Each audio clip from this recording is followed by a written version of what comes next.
classrooms. And there are studies that the legislature has that will indicate that that's not really the case, but I don't buy it given the way in which we're evaluating those administrative costs and salaries.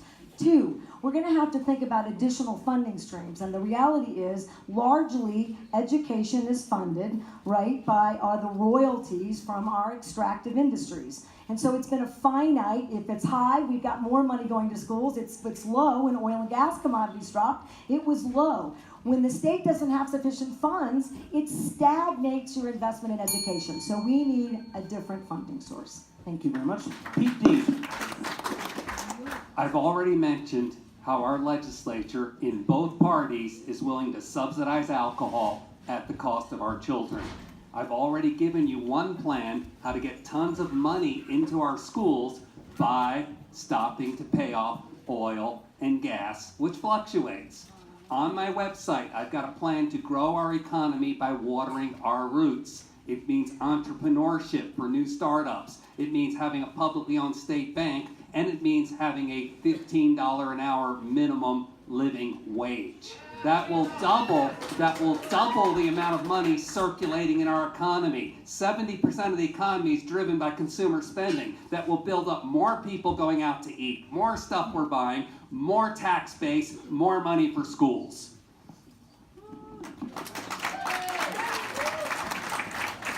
Senator.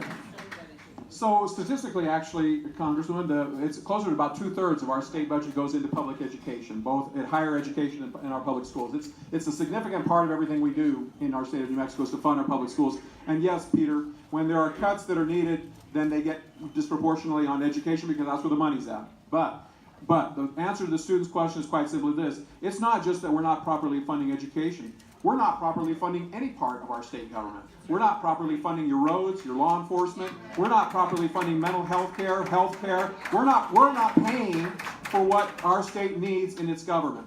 And the fact of the matter is this governor has refused to do anything to replace the revenues that we have been losing with the decline in oil and gas prices. We needed a governor, I told you, it would be about courage. We need a governor who's ready to be courageous and replace the revenues and give us the state government that we demand and pay for it. And that means our public education, but it means every other part of state government. We've been adrift for 8 years because this governor's failed and refused to do it, and the legislature has had to do what it's had to do, which is live within the means that the governor's forced us into.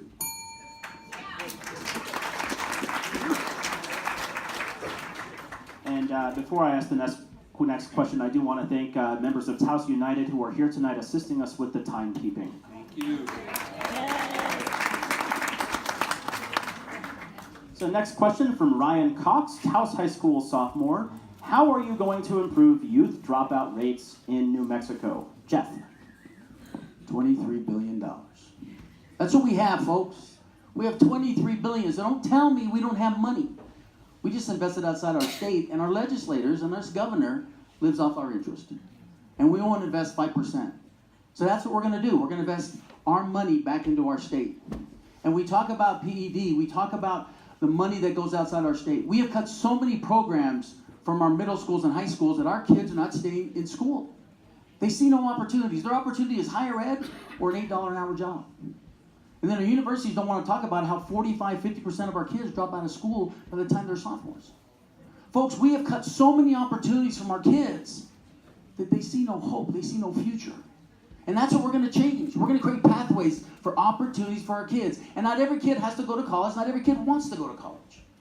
We need to bring trade skills back into our schools. We need to bring after-school programs back to our schools. That's what we need to do, and that's what we need to do. And don't tell me we don't fund. We have $23 billion. Thank you. Representative. Thank you, Darren. So there's going to be some disagreement about among us tonight about where the state resources are, whether or not you can just tap $23 billion, whether or not you need to deal with the Constitution or legislators. And there are some candidates in this panel that I worry create a climate where if it was so easy to identify those resources, of course those resources would have been invested. But there are real avenues of prosperity in this state that can make a difference for these kids. But first, let's recognize who these kids are. We have persistent poverty. We have challenged families. They are hungry. All right, so when you've got a hungry child and you've got one of the highest teacher vacancy ratios in the country in our public schools, we are not creating an environment that's conducive for a quality, productive education. If we're clear about addressing poverty, about realigning what our priorities are, about making sure that we're working and we've got a plan that deals with the legislative and constitutional requirements so that you're investing in early childhood education and school-based health centers and the like, we can do something about these dropout rates and about persistent pockets of poverty. Thank you very much. Pete. So, when candidates take a lot of money from big banks and corporations, they will tell you you can't have a state bank, which North Dakota's had for 100 years and have never laid off any employees and never had a budget deficit because they borrow from themselves when they need to. Yeah. Now, in addition to that, early childhood education is huge. Take 1% of the land grant trust fund. That amendment's already been running through the legislature. But again, our legislature, both parties, kills it. Kids who get early childhood education are much more likely to finish school, and we need to do that. Lastly, entrepreneurship. They're not learning anything valuable in school to work in our economy. I want to see mentoring programs. I want to see businesses teaching classes on how to do startups. That will get the kids interested. Because right now, in today's day and age, you know how to use a website, you can start a store like that. If you figure out how to then leverage that to get investments, then you have entrepreneurs who build jobs and kids have a reason to stay in school. Senator Cervantes. So we keep kids in school by not making school an unpleasant place to be. When we're forcing our teachers to test and our teachers are unhappy because their pay and their compensation is being judged on the performance of the students, teachers are unhappy. And when teachers are unhappy, their classrooms are unhappy, their students are unhappy, they're being put upon by administration and by teachers and by the government. And how can you expect children to want to be in that kind of an environment where they don't feel a positive energy coming from that environment? Those of us that are parents, those of us that have had children through our public schools know one thing: the school is meaningful when it's relevant to their lives, when they feel fulfilled. And I've got to tell you, when our kids take art classes and music classes and have wonderful teachers who are excited about being there, then they're enthused and they stay in school. But when their teachers are discouraged and they're not being paid right and they don't have the resources in the classroom, and when they're being forced to test unnecessarily, then everyone gets discouraged. I'll tell you, years ago I passed a bill to require all of our textbooks be in electronic form. I did it 5 years ago. The governors refused to enforce it. We have to learn to understand the way children learn today and not be mired in our ways of the past and be innovative. Thank you. Thank you. So it's not enough to just work on keeping students in school. This next question comes from Pascualito Maestas, Taos High School teacher. He says, I will be leaving the education system at the end of this school year in part because of low pay, a punitive teacher evaluation system, and a public education department that makes decisions without the consultation from teachers. What specifically will you do to address 1, teacher evaluations, 2, state testing, and 3, PED transparency? Jeff. Number 1, Park is gone. We will get rid of Park. We will get rid of a Bostonian $50 million test that we spend outside our state. Number 2, we talked about it. We're going to move 8% of your money from PED back into the communities, back into our schools. And we will work with teachers, principals, educators to come up with an evaluation for our children and for our own teachers. Again, folks, it's time we start investing to ourselves. And yes, I don't care what my opponents say up here. We can invest that money in the state of New Mexico. We can create low debt finance loans. You do not need to change the Constitution. Now, if you want to take money out of it and move it somewhere else, absolutely. These are investment funds. It's time we start investing them in New Mexico. And that's what we'll do as governor. Representative? I agree with candidate Apodaca. There's no question Park is now being sued by most states in the country, and probably we ought to think about recouping our own investments right back. 2, teachers ought to be part of those evaluations. They know what's a fair evaluation. We shouldn't be making those decisions in court. And I recently met with the Albuquerque Public School Superintendent and was shocked to learn that she had never met with the leadership of the public education department. And we're gonna have cabinet secretaries that are very clear about being engaged in the local school districts that are supporting both the educators and the leadership in those schools. So they're creating an environment where they're working together, not competing with each other. This needs to be a much more productive, collaborative environment. New Mexico educators and teachers aid have a whole list of efforts and issues they'd like to see addressed by the state. It's time that their state invested in their expertise. Thank you. Pete D. So I'm a research geek, and if it's not evidence-based, I could give a damn about it. And the data on the current evaluation system shows that it fluctuates wildly from year to year, so it depends on whether you get a good year. We need to get rid of that right away. If you're a lobbyist, go to the back of the line. If you're research-based, let's talk. Now, as far as teacher pay, this is really, really important. The climate is messed up because right now our government is run by cronies who try to sell our children off instead of doing what's right.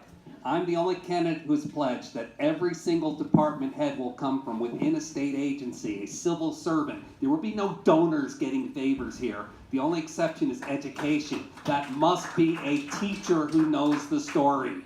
And then we have to break out of this culture of we're too poor to afford this. And this is the decision you got to make, because all these candidates will tell you all these great promises and all these wonderful things, then they're going to pay the poverty card and pay off their donors. Thank you. Senator. So I'll be a unique governor among the people on this panel because I have a record of voting on these issues and passing these issues. And I've got a bill in this session to do what I've tried to do for the last few years, which is take a greater part of our land grant permanent fund for its intended use, which is education. That fund exists for funding education, and that's what it should be used for, and that's what I support. Now, I'll tell you, in Las Cruces Public Schools, the teacher pay there is one of the highest in the West. If you, the recent studies show the compensation in Las Cruces to be a very high compensation. And realize what happens. We compensate our teachers based on the students' performance on the tests, right? So what do the teachers want to do if they're looking out only for their compensation? They want to be teaching the kids who do well on the tests. We need our best teachers working in our most challenging school districts and the most challenging part of our state. Our entire compensation system and thinking for teachers is completely backward. We don't need to be doing merit pay as this governor's advocated. We don't need to be putting teacher against teacher. We need to be bringing a school together. And so the compensation should be tied to a community and group effort, not one teacher on one teacher, not one teacher against her classroom or against the parents in that classroom. And that's the way that we bring teachers back into our classroom. Thank you. Another question. Zoe Birdsong, Taos High School sophomore, asks, how do you plan to support New Mexico's LGBTQ community, especially youth? Mr. Apodaca. Well, I think that's a very important question. Number one, we support everybody's rights. It's about everybody's right. This is what New Mexico's about. It's about our rights and protecting everybody's rights across the board. In fact, I'm the only person up here today that has said that our campaign is about equal pay for women, and equal pay for everybody. We'll also bring back the Commission of Women to make sure women are represented at every level. In fact, we've talked about my entire career, 50% of the people that have worked for me have worked on the women's side. So we believe in equal rights for all. We'll protect rights for LGBTQ. We'll protect rights for everybody in New Mexico.